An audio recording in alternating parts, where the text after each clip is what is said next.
Hey guys, how's it going? Michael Troy here.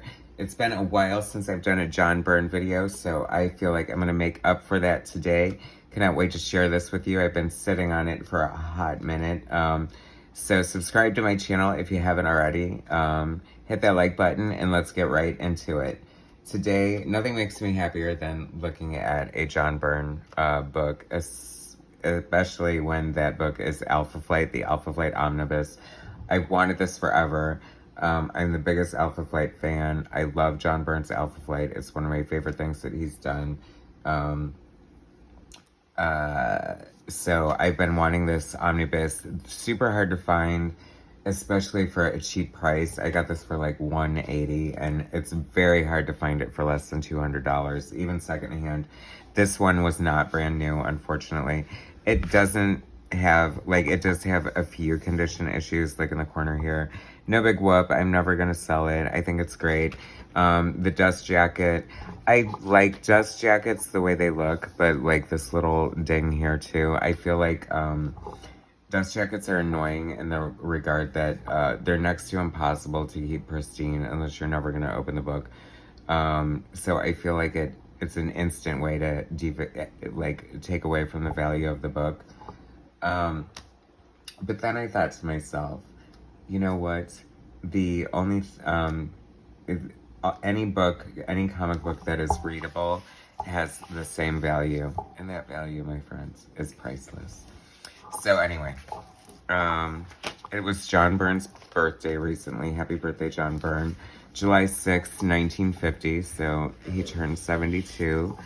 Thank God he is still with us. I feel like he's the Betty White of the comic book artists. Like, you know, we just lost Perez and Adams, and, you know, I feel like Tim Sale. Like, it's so sad. It has not been a good year for comic book artists, so we need to hold on tight to our John Byrne because he is like the Betty White. He is hanging in there, and, you know, he's still working, or he was working on X-Men fan fiction called X-Men Elsewhere. It's available on ByrneRobotics.com. Best fan fiction out there. It's basically what would have happened if Jean Grey had lived, and John Byrne stayed on the book and wrote and drew it without Chris Claremont. So it's very interesting. The story's kind of up and down and all over the place. The art is like never looked better. He's at the top of his game. 72 years old. He just had cataract surgery, and he's sort of kind of in an artistic slump ever since then. And I hope he finds his inspiration. If you're watching Byrne, we love you. We need more art for you. I feel there are a couple of ways to reignite the flame under Byrne. I feel like I'm so off topic here, but you know, I've done like the European, full disclosure, the European omnibus, and like the single issues and the trades and stuff. So this is not the first time I've covered this material. However, it's the first time I have the much lauded American omnibus. It includes issues 1 through 28 of Alpha Flight. It has like their first X-Men appearances, and then it has a couple of like Marvel team-ups and like weird appearances they made throughout the universe. So this should definitely be a good one. Now, the other thing I kind of wanted to talk about, since we're talking about John Byrne today, this cover, penciled by Byrne, inked by Austin. Kind of interesting that Austin did ink a few covers of this, because Byrne did mostly pencil and ink the entire series himself, which I love the art on this. I feel like a lot of people, I shouldn't say a lot, but some people are not fans of the John Byrne inking himself. They prefer like somebody like Terry Austin. I mean, I'm never going to say no to Terry Austin inking Byrne. However, I kind of prefer what Byrne was doing himself to this, believe it or not. Anyway, this is a great shot. I think this was the cover of Amazing Heroes, an interview magazine that was doing like a spotlight on Alpha Flight. And how cool is that, right? I think it's such a great team shot. I love it. These omnibuses are great, by the way. You get the benefit of having all the material together, and then you get the better printing, so it looks fantastic. And the art is a little bit bigger because they're a little bit larger, and size matters when it comes to comic art. I will take comic art Treasury editions, just, oh, which reminds me, the other thing I wanted to talk about is that I still think there's a snowball's chance in hell of us getting an Alpha Flight Artist Edition from IDW, and I really think we need one.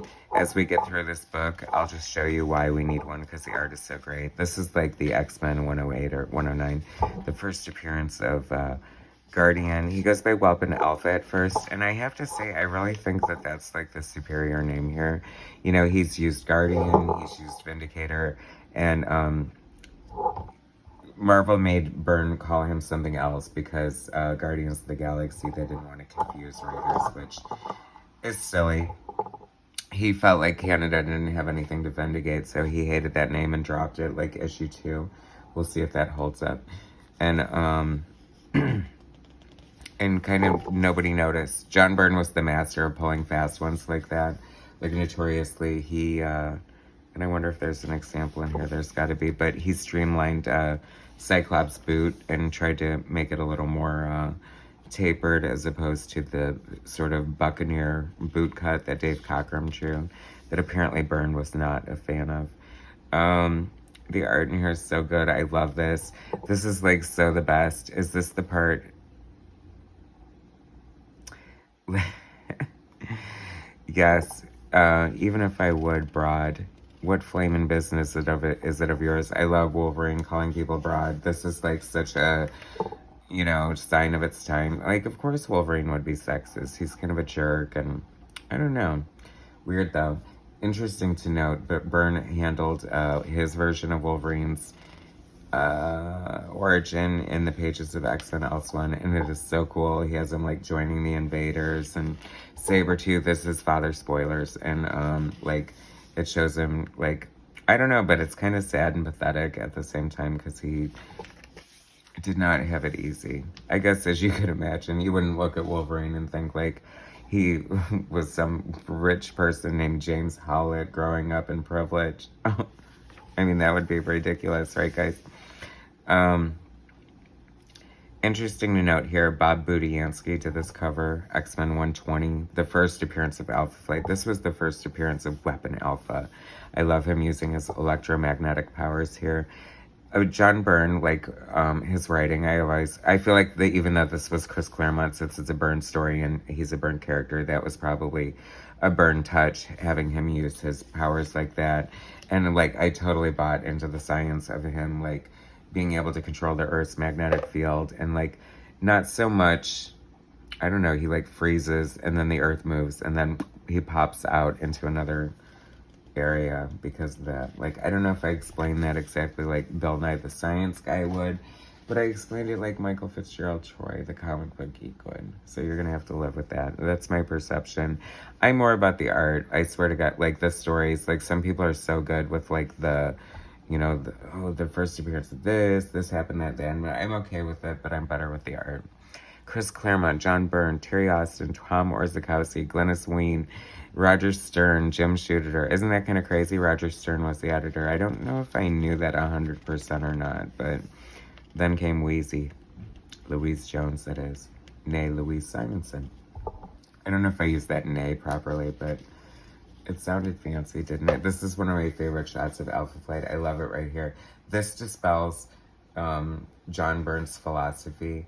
It's like, I understand his opinion on Alpha Flight. Notoriously, people think he doesn't like Alpha Flight.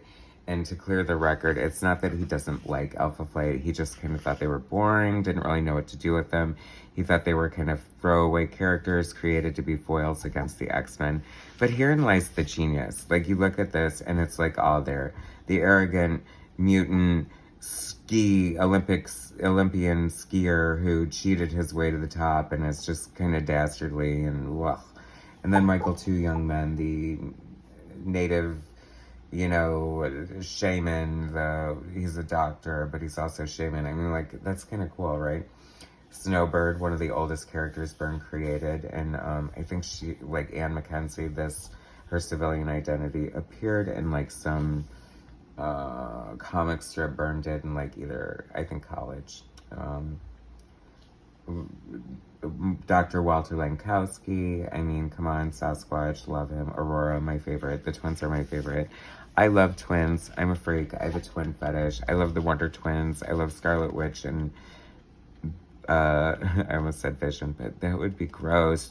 Her robot husband isn't her brother. Oh my god. Anyway, love this page with Storm. Nobody draws Storm better, sorry, Dave Cockrum, than John Byrne. I just love it, especially with Terry Austin inking. I mean, we cannot say enough about Terry Austin's inks. He brought so much to it. I love this. This is like such great storytelling. I feel like it's stuff like this that just makes John Byrne so awesome. Like, you know, it's like really hard to capture this kind of storytelling, and this is like the beauty and power and mystique of comic book art and comic book storytelling. I mean, him looking out the window and seeing the silhouette of Sasquatch, that's how you build suspense in a comic book. And then, you know, we see his hands, like, I don't know, getting under it. He like throws it around. I mean, he's strong. Let's put it that way. Definitely strong. This has to be a real person. This could probably be Chris Claremont. And who is that? It looks like frickin' Ann Nesenti a little bit. I feel like that was before her time. So I do think John Byrne pops up in here. So I'm excited to get to that part.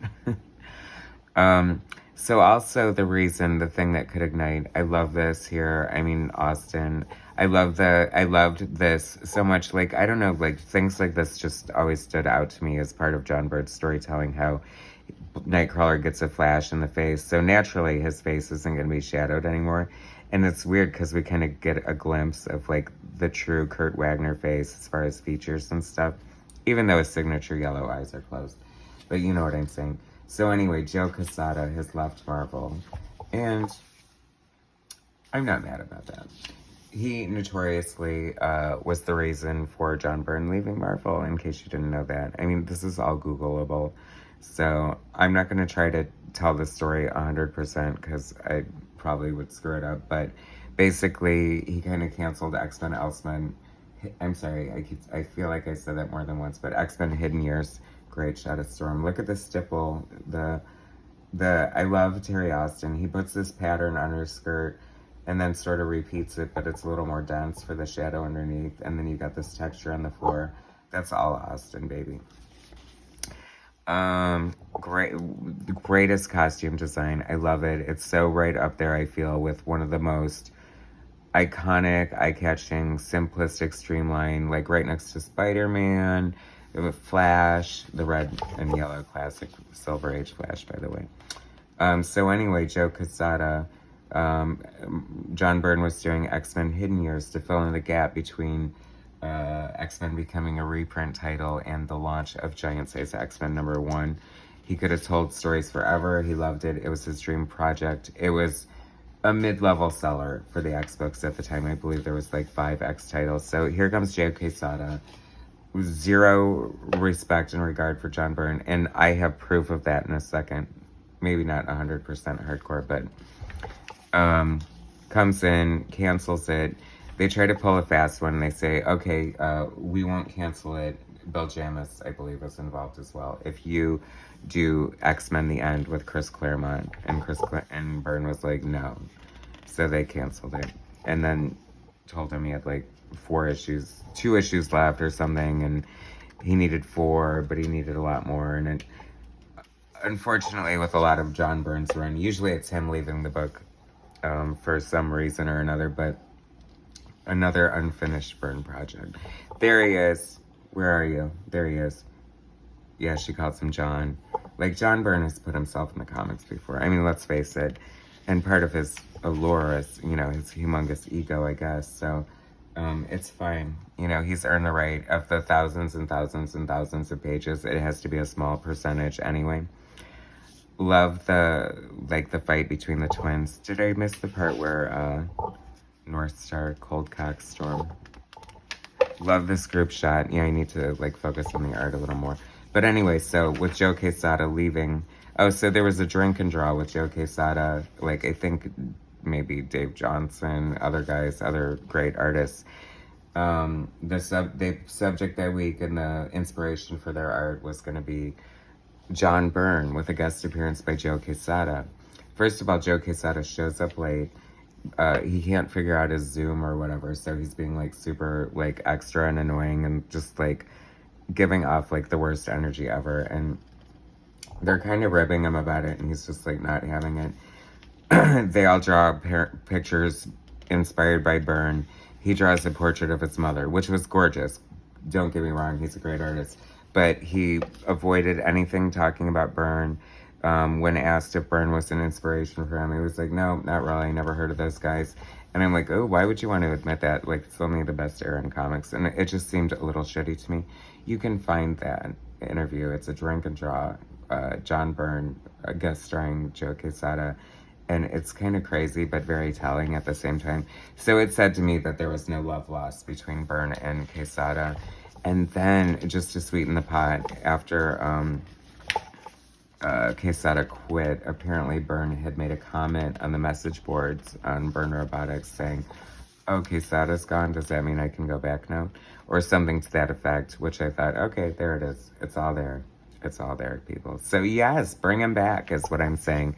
We need to re-inspire Byrne one more time. He needs to be the oldest living legend still working for Marvel, and they need to do something right and take the chance and the opportunity to do right by someone who really shaped comic books and Marvel Comics.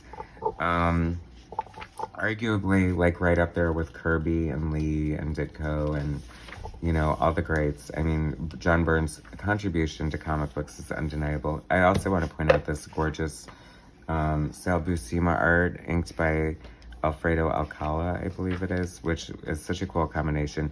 As I've rediscovered a lot of Sal Buscema, who didn't say Buscema once in their life?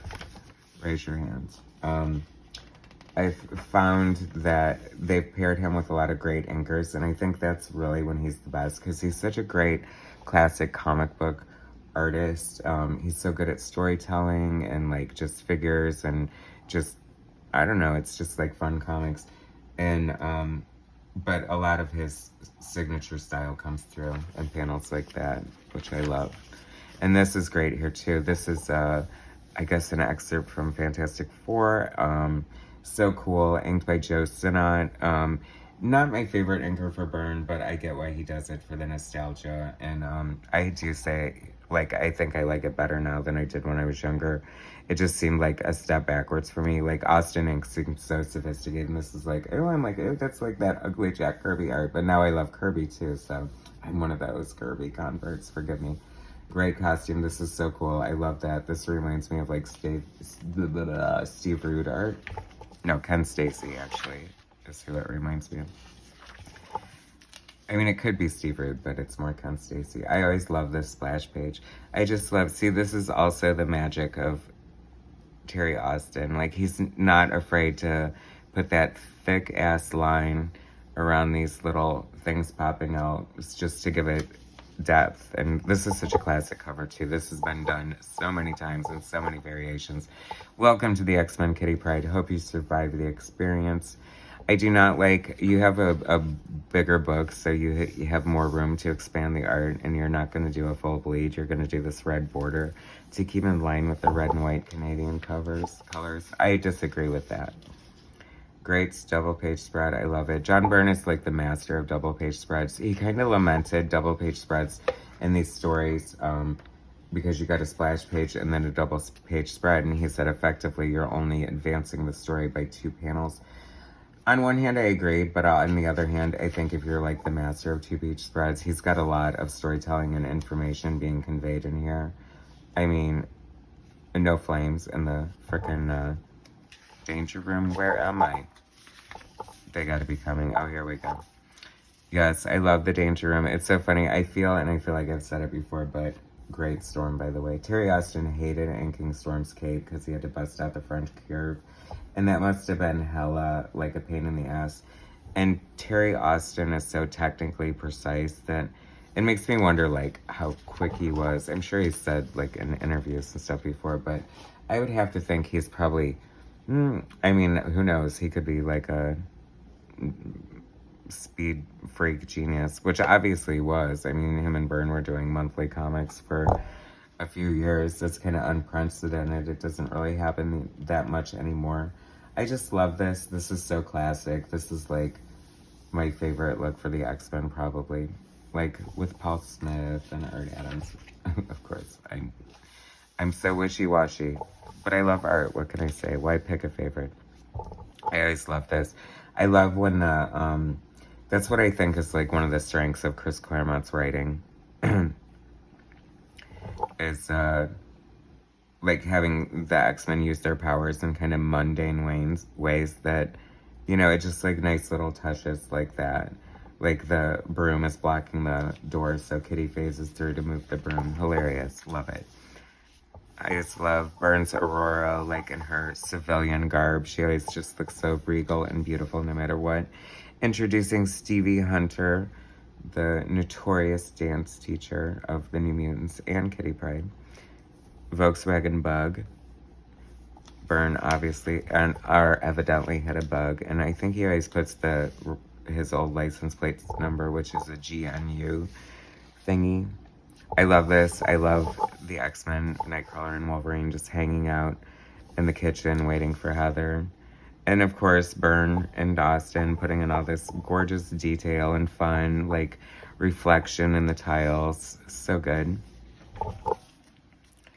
Get this great shot of Alpha Flight here. It's interesting to see the evolution of, maybe not so much John Byrne's art, but definitely Snowbird. Like, I definitely feel like he made her a little leaner. Byrne's characters, I think, in general, did get lean. And Perez also did that. I wonder if that's like just a sign of growth as an artist, or just some sort of evolution in taste. Oh, I love it. You gotta love Byrne drawing the classic costume, which I do think shows up in X-Men elsewhere. I'm gonna say it like that from now on. If we're turning my channel into a drinking game, which I'm not 100% against, I also feel you should take a drink when I whisper. Why not, right? I'm just kidding. Because you shouldn't be getting drunk and watching my videos. That's ridiculous. Wendigo. I always thought that was funny how he just like calls out his name all the time. I also see, I love little flourishes like this. Like how their signature looks sort of etched in that stone. And this is why comic book art is so amazing. And it's why it always took me like probably 3 times longer to read a comic book than my brother. Like, I never understood how he read them so quick. I'm like, how are you not ensorcelled by the art every page? Like, I mean, it could also be partial ADD, but I don't know. I just can't get past the art sometimes. This is the notorious page that broke the camel's back, straw that broke the camel's back. Colossus is clearly smiling, not struggling at all, using his organic steel muscles and strength and hoisting this tree out stump with no problem. And Claremont wrote it like it was a struggle for him, and that pissed Byrne off, and Byrne was like, I can't win here. I'm never going to be satisfied. I have to go my own way. And that's basically what happened. And like, there are probably people like, that isn't exactly what happened. See, I whispered it. But, you know, close enough. Love this. I don't know if the color of her dress is so pretty there. Kitty looks so cute. That's like such a classic Kitty face right there. What a beautiful face on Stevie Hunter. This is probably like the height of the Byrne female face. Like, it's had an evolution. Like, sometimes not for the better, but I feel like and he even addressed it himself. He said that his face has got less round. I mean, there is sort of like a Disney-like quality to it, and I think that kind of adds to the Byrne appeal, because there's this like cartoonishness happening. However, like, it's like the textures and the details in the background and like everything else is so like believable and real world that it just like creates this sort of like magic, obviously. Such a great page there. I mean, Wolverine battling Wendigo. Who doesn't want that? Like, look at this. This is so cool. And this is like the first time this is like the second time we're getting Snowbird. But I just love this. This is so classic. This is such great classic like comic book storytelling right here. And this is what you don't have in comics anymore. You don't have thought balloons. You don't have captions that much anymore, depending on the writer. Unless they're doing, you know, like a first person, I feel. Sound effects. Someone was saying that they should get rid of sound effects, and I say they nay on that, and I will keep saying they nay. That's the magic of what makes comics. It doesn't need to look like a movie. It needs to look like a comic book. I mean, comic books used to sell like 1 million copies for Superman. There had to be a reason, right? I think a few thought balloons might have carried that. Machine Man number 18, Steve Ditko drawing North Star, Aurora, and Sasquatch. Who doesn't want that? And I covered this, and I want Byrne actually. And then Marvel 2 and 1. Do you love it? Like, oh my gosh. I mean, I know Marvel probably needed the money, but to ruin all this art with that big Columbia Speed Racer ad, Giant Man. I love that costume. It's like so classic superhero. It looks like totally fun to draw. Ron Wilson, great penciler. Chick Stone, inker. Tom DeFalco, writer. Joe Rosen, letterer. George Russo's colorist. Shayman. I love Shayman. He's so cool with this little miniature Mary Poppins carpet bag purse full of God only knows what. I mean, we'll get to that, right? This is very Apache Chief. Like, did they not notice that when they did that? That is, like, so Apache Chief. I don't know if that's okay or not.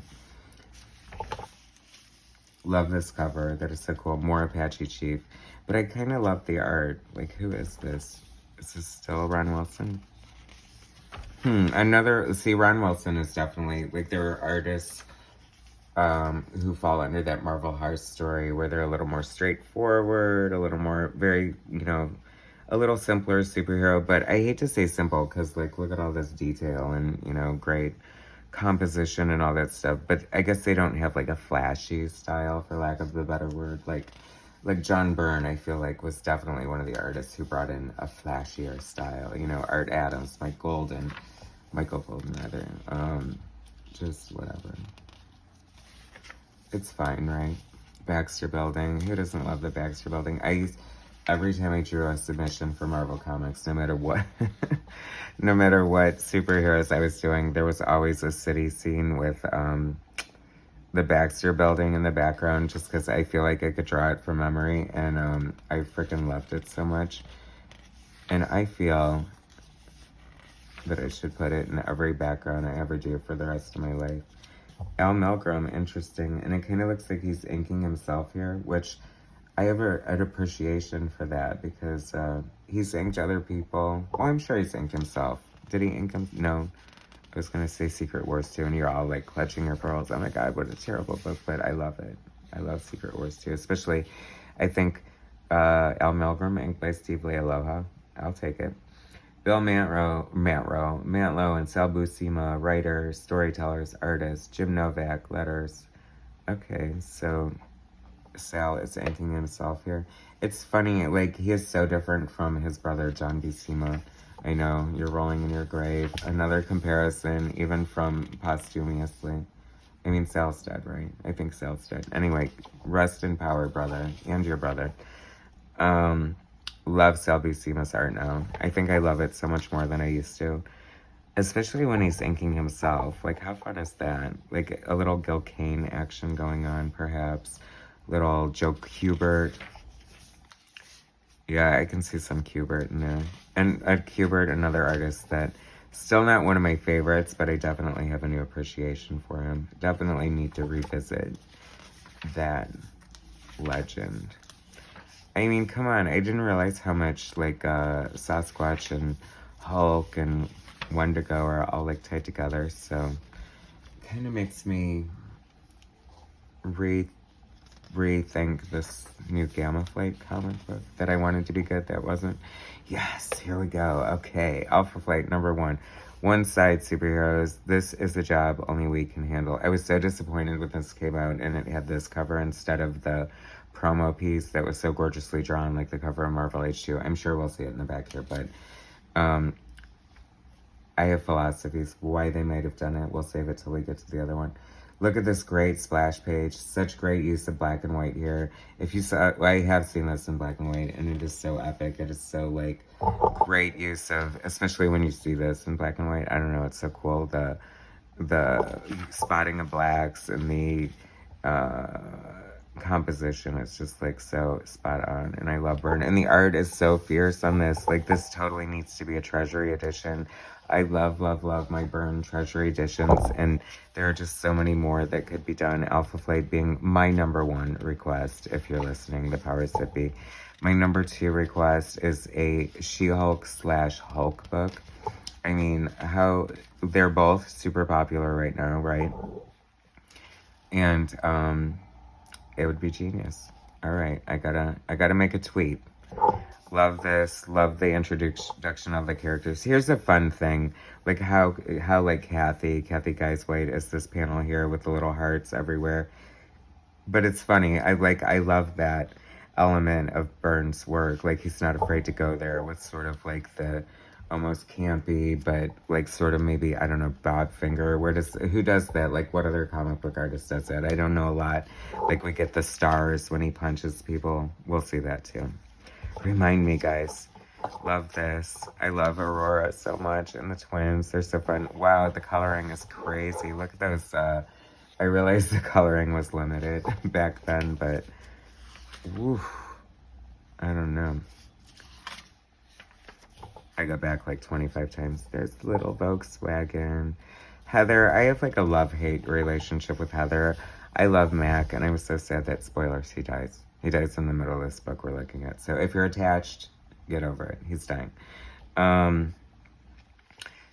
Heather was sort of the heart of the team, and Byrne never wanted her to be in the costume. And Bill Mantlo, it's almost like Bill Mantlo had a personal vendetta against John Byrne because he systematically dismantled Alpha Flight and ruined it. And that's why, in my mind, in many Alpha Flight's mind, fans' minds, like 1 through 28 is it, and after that it ended.